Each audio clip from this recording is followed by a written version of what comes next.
Now today let's start with chapter number 7, agriculture and livestock. In this chapter we will study about agriculture. हम agriculture के बारे में पढ़ेंगे.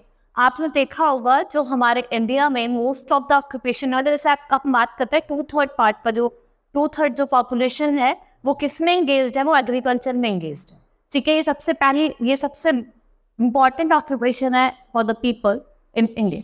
India क्या है, हमारी एक एग्रीकल्चर बेस्ड कंट्री है. इंडिया क्या है, हमारी एग्रीकल्चर बेस्ड कंट्री है. And agriculture is most important occupation of about 2/3 of Indian population.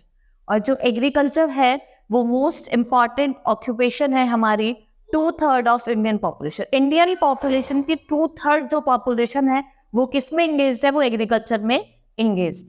More than 70% of Indian population is living in village and involved in farm. देखो जो 70% of Indian population है वो कहाँ रह रही है, वो villages में रह रही है और किस में involved है, farming में involved. Our farmers provide us with variety of food crops and raw material like textile, sugar, oil, jute, milk. And the land is the major resource and favorable climatic condition as well as which helps in the growth of different types of crops. देखो जो land है वो एक major resource है और जो favourable climatic condition है हमारी, ठीक है, as well which helps in the growth of type of crop. Land is fixed assets that can not be expended. Farmer in India grow a wide variety of both food and cash crop according to summer and winter season. देखो जो India से है वो grow करती है wide variety of crops, चाहे food crop हो चाहे वो कैश क्रॉप हो, ठीक है, और वो करती है according to summer and winter season. Kharif crops are grown in summer like rice, cotton, jute, and rabi crops like wheat, gram, mustard, pulses are grown in.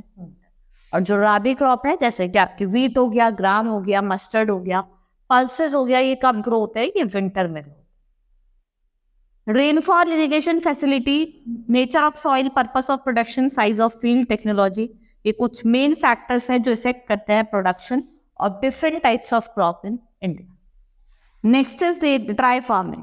Farmer adopts dry farming where rainfall is less than 80 centimeter. जो farmer है वो dry farming को करते हो जहाँ पे जो rainfall है वो 90 सेंटीमीटर से कम होती है.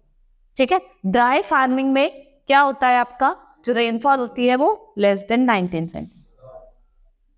ज्वार, bajra, pulses are grown in this type of farming. Rajasthan, Maharashtra, Haryana, Gujarat, part of Madhya Pradesh, Karnataka और लैंड एरिया जहाँ पे जो फार्मर्स है वो कैसी फार्मिंग अडॉप्ट करते हैं, यहाँ पे फार्मर्स ड्राई फार्मिंग अडॉप्ट करते हैं. कौन कौन से स्टेट मैंने बताई आपको, राजस्थान, महाराष्ट्र, आपकी हरियाणा, गुजरात और कुछ parts of Madhya Pradesh. Now irrigated farming. देखो मैंने आपको ड्राई फार्मिंग के बाद बताया, अब मैं आपको बताऊंगी इरिगेटेड फार्मिंग क्या होती है.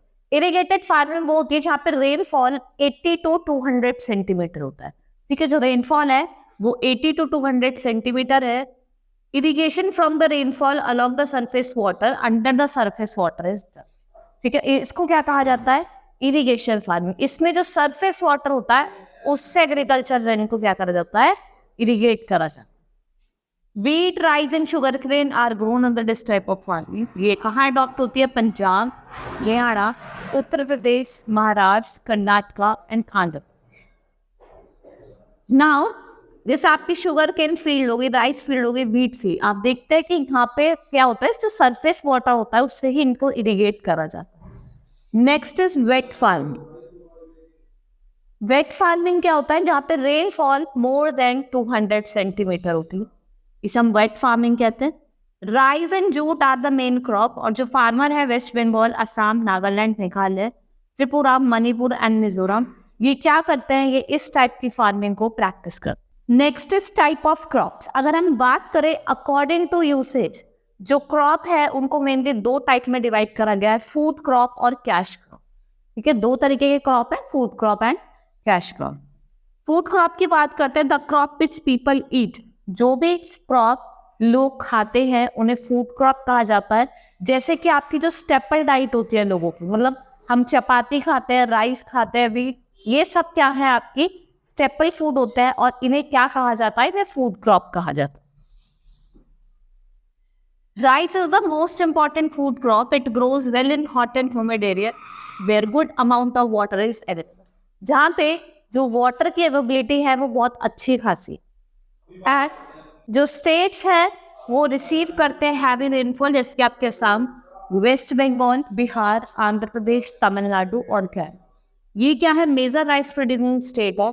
और राइस जो है वो स्टेपल फूड है सदर्न और ईस्टर्न पार्ट ऑफ इंडिया। ठीक है, जैसे आपके इंडिया है फूड क्रॉप, जिसमें आपका राइस, व्हीट, ज्वार ये सब होता है। ये मैप के फॉर्म में दिया है कि आपकी फूड क्रॉप की प्रोडक्शन कौन कौन से स्टेट्स में है और राइस की प्रोडक्शन कौन कौन से state. Now wheat is the second most important food crop. अगर हम बात करें इंडिया में, राइस तो मोस्ट इंपॉर्टेंट है, सेकेंड इंपॉर्टेंट क्या है आपका, व्हीट है। It grows best in cool and dry condition.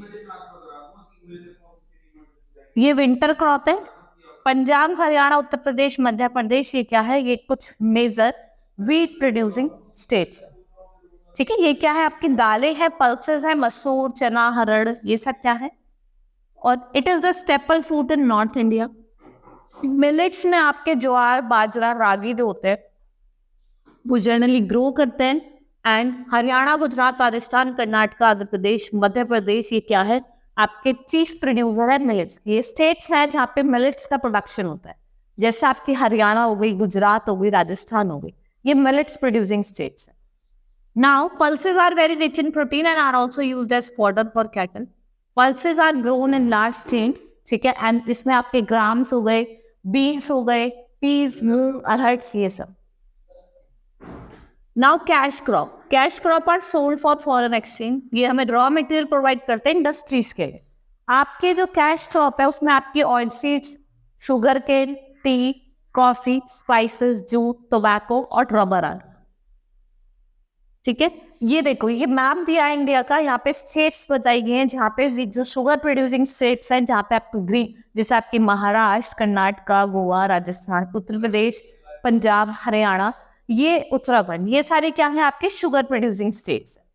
ठीक है, ये कुछ कमर्शियल क्रॉप है। कॉटन की बात करते हैं, जैसे आपके गुजरात में, मध्य प्रदेश में, कुछ पार्ट्स में, तेलंगाना, आंध्र प्रदेश, उड़ीसा, जैसे ये आंध्र प्रदेश जैसे जगह में ये क्या है, ये कॉटन प्रोड्यूसिंग स्टेट्स है। और वेस्ट बंगाल और बिहार क्या है आपकी जूट प्रोड्यूसिंग स्टेट। ठीक है, ये एक मैप के फॉर्म में बताया गया है। Sugar cane is used for making sugar and jaggery. India is the largest producer of sugar cane. और जो उत्तर प्रदेश है, अगर हम वर्ल्ड में बात करें तो इंडिया लार्जेस्ट प्रोड्यूसर है। अगर हम अपने स्टेट में बात करें तो उत्तर प्रदेश क्या है, सबसे ज्यादा मोस्ट इंपॉर्टेंट लीडिंग प्रोड्यूसर है इंडियन स्टेट। ऑयल सीड्स, जिसमें आपके ग्राउंड नट, ठीक है, mustard oil, coconut, sunflower, castor, sesame, linseed, many more, ये डिफरेंट डिफरेंट पार्ट्स में ग्रो करे जाते हैं, जैसे आपके पंजाब, गुजरात, आंध्र प्रदेश, तमिलनाडु, केरला। और टी और कॉफी की बात करते हैं, कुछ इंपॉर्टेंट बेवरेजेस हैं। ठीक है, ये आपको ज्यादातर आपके इंडिया जो है इसका लार्जेस्ट प्रोड्यूसर है T producing. It is mainly grown, ये कहाँ ग्रो होती है, जो टी है वो आपको दार्जिलिंग में, असम में सबसे ज्यादा मिलती है। और जो नीलगिरी हिल्स है साउथ में, वहां आपको टी की कल्टीवेशन ज्यादा देखने को मिलेगी। Next is coffee. जो कॉफी है वो केरला, कर्नाटका जैसे स्टेट्स में आपको देखने को मिलेगी। Now will talk about fibre crop. अब कुछ फाइबर क्रॉप, फाइबर मतलब जैसे आपका जूट हो गया, कॉटन हो गया, ये फाइबर है। अब हम बात करते हैं, ये जो होते हैं जैसे फाइबर हो गया, जूट, कॉटन, ये बैग्स, रोप्स, कारपेट और डिफरेंट डिफरेंट क्लोथ्स बनाने के भी काम आते हैं। और जो आप जैसे आपके वेस्ट बंगाल हो गया, बिहार, असम और जो उड़ीसा, ये क्या है आपके फाइबर क्रॉप प्रोड्यूसिंग स्टेट्स है। Next is cotton. ये आपकी पंजाब, गुजरात, मध्य प्रदेश, महाराष्ट्र, आंध्र प्रदेश और तमिलनाडु जैसे स्टेट्स में देखने को मिलते। यहाँ पे आपके टॉप 10 प्रोड्यूसर है कॉटन के। ठीक है, जैसे आप देख रहे हैं यहाँ पे गुजरात, राजस्थान, पंजाब, हरियाणा, आपका मध्य प्रदेश, महाराष्ट्र, तेलंगाना, आंध्र प्रदेश, कर्नाटक, ये आपकी टॉप 10 कॉटन प्रोड्यूसिंग स्टेट्स हैं। क्वेश्चन भी आपसे ऐसे पुट करा जा सकता है कि आपको कॉटन प्रोड्यूसिंग स्टेट्स बताने, टॉप 5 पूछ लेंगे या फिर।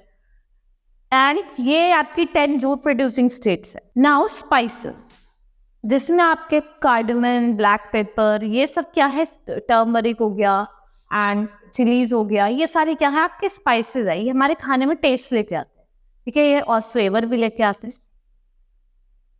Cardamom, clove, black pepper, chilli, turmeric, fenugreek, nutriment, spices, ये ऐड करते हैं टेस्ट और फ्लेवर हुआ। ये केरला और कर्नाटका जैसे स्टेट्स में ग्रो करा जाता है, जहाँ पे जो रेनफॉल है वो बहुत ज़्यादा हैवी है। जो फ्रूट्स एंड वेजिटेबल्स है वो आपके nearly every part of India में ग्रोथ है। एप्पल्स जो है वो हिमाचल प्रदेश और जम्मू कश्मीर में देखने को मिलेंगे, और जो मैंगोज हैं सबसे ज़्यादा उत्तर प्रदेश और आपके बिहार और वेस्ट बंगाल वाली स्टेट्स में देखने को। नाउ एग्रीकल्चर डेवलपमेंट्स, देखो अगर हम पहले की बात करें एंशिएंट टाइम से अगर मॉडर्न टाइम में देखें तो एग्रीकल्चर डेवलपमेंट बहुत ज़्यादा हो। पहले लोग बो वगैरह या फिर प्लो करके एग्रीकल्चर लैंड को प्लो करते थे, लेकिन अब नई नई मशीन्स आ गई, इंस्ट्रूमेंट आ गए जिसको हम एग्रीकल्चर में यूज कर। A lot of changes occurred in agriculture sector over a period of time which gave growth and development to the agriculture. अगर हम एंशिएंट टाइम की बात करें, देखो जो फार्मर्स है, जैसे मैंने आपको बताया कि फार्मर्स लैंड को प्लो करने के लिए या तो प्लोअर और एनिमल्स या कुछ सिंपल टूल्स जैसे बो हो गया, या फिर आप देखते सिंपल टूल्स होते हैं उनको यूज करते थे, और वो मैनुअली होता था, मतलब मैन करते थे। ठीक है, now since independence every modern machines and techniques are used by farmers and India has made great progress in the field. इस फील्ड में इंडिया ने बहुत ज्यादा प्रोग्रेस की। The government has been bringing out various schemes, government different schemes चला रही है for education, better facilities and equipment to farmers so that they use better scientific method. ये फार्मिंग में साइंटिफिक मैथड्स का यूज करें irrigation के लिए to the total agriculture production. The government also provide loans with very low interest rate to make farmers able to buy lands, equipments, fertilizer, better seed and the cooperative society of a region, ये क्या करती है, farmer की needs को care करती है। ठीक है, क्या फार्मर्स की नीड्स है, उन्हें कौन सा सीड चाहिए, कैसा फर्टिलाइजर चाहिए, या इरिगेशन के लिए क्या फैसिलिटीज चाहिए, वो ये सब चीजें इनको प्रोवाइड करती है। The government often conduct workshops. Farmers are using at high yielding variety seeds, insecticides, fertilizer. They have replaced animals and plow with combined harvester and tractors. पहले क्या करते थे, एनिमल्स और प्लोअर से लैंड को जोता जाता था, लेकिन अब क्या हुआ, हार्वेस्टर और ट्रैक्टर्स वगैरह यूज कर जाता है। अब मैनुअल वर्क बहुत कम जाता है, मशीन वाला वर्क ज्यादा होने लगा। It was about 1960 when all changes were brought in by movement which has made India self-sufficient in food product. इस मूवमेंट को क्या कहा जाता है, ग्रीन रेवोल्यूशन, हरित क्रांति। Now next is livestock. Agriculture also includes livestock, इसमें रेयरिंग होती है, पोल्ट्री फार्मिंग होती है, फिशिंग होती है। एनिमल्स को फार्म्स पे रखा जाता है फॉर यूज, उनको बेनिफिट मिलता है, प्रॉफिट लिया जाता है, जिसको हम लाइवस्टॉक कहते हैं। Breeding and bringing of farm animals हम livestock rearing. Cows and buffaloes ये मोस्ट इम्पॉर्टेंट है फॉर फार्मर्स, और जो कैटल है वो मिल्क देती है और उनसे हम कुछ मिल्क प्रोडक्ट बनाते हैं, जैसे कर्ड, चीज, क्रीम, बटर। ठीक है, वो हम उससे बनाते हैं। Livestock helps us in many way. They help the farmer in field like bulls and oxen. Horses, oxen, bulls are used to pull carts and transport. Sheep provide us wool. Camel are very useful to carry loads. और जो लोग हैं, जो people हैं desert area में, वो सबसे ज्यादा कैमल का यूज करते हैं for going to one place to another, इसलिए कैमल को शिप ऑफ द डेजर्ट भी कहा जाता है। New breeds of cattle are being developed which help to increase the production of milk. ठीक है, जो आपने देखा हो तो नई ब्रीड है कैटल की, उनको डेवलप करा जा रहा है जिससे जो मिल्क की प्रोडक्शन है वो इंक्रीज हो जाए। उसे क्या कहा जाता है, व्हाइट रेवोल्यूशन कहा जाता है। Fishery also provides us food and source of income. Cultivation of fish for commercial purpose is also being done in artificial pond. This is called pisciculture. ठीक है, और फिश को ड्राई करा जाता है और फ्रोजन करके एक्सपोर्ट करा जाता है।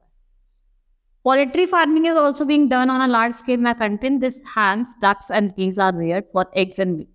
Animal waste जैसे कि cow dung is used as manure for the land and farm waste is the fodder for animals. और जो काउ डंग है हम उनको यूज करते हैं विलेजेस में, जिससे हम बायोगैस प्रोड्यूस करते हैं, जो क्या है, रिन्यूएबल और चीप सोर्स ऑफ एनर्जी। हम विलेजेस की बात करते हैं, जो फार्मर है वो ऑक्यूपाई करते हैं अपने आप को एग्रीकल्चर में भी और एनिमल रियरिंग, और इस सिस्टम ऑफ ऑक्यूपेशन को क्या कहा जाता है, मिक्स्ड फार्मिंग कहा जाता है। एनिमल देखो हमारे लिए यूजफुल भी है, फ्रेंडली भी है। They serve as a bird till death and they are true well They have been helpful to us always in since early time.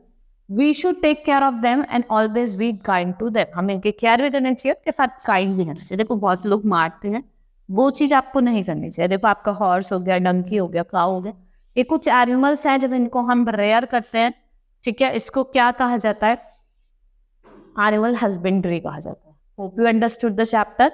That's all for today. Thank you.